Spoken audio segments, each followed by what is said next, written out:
This is a difficult thing to reason out on what's the right decision in the Middle East. So I want to get your reaction on it, because you can't just let someone attack you. You have to put them back in their place, but then they retaliate back. Tensions continue to grow like we've seen over the past year.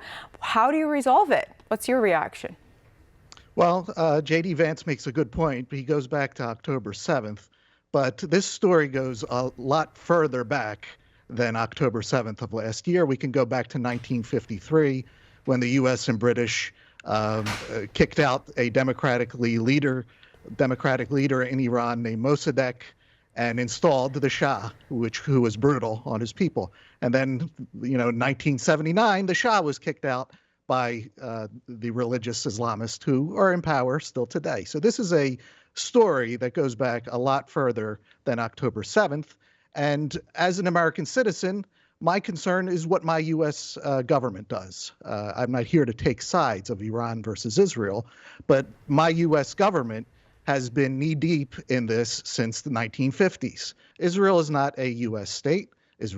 We have no defense treaty with Israel. We have no obligation whatsoever to come to Israel's defense without a congressional declaration of war, which nobody even does anymore. Good point.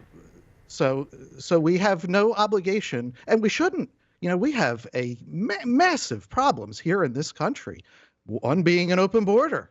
Why are we sending troops around the world, in the name of other nations, while our own country is being invaded? It is so backwards. So, yeah, but they think in terms of votes, because there are many people that have, their own biblical beliefs about Israel. And they can have whatever beliefs they want. But when our tax money is taken from us and used for those beliefs, I think that's wrong. It's unconstitutional. We have no treaty with them. And we have plenty of problems to handle here at home, which are being totally ignored in the interest of foreign nations.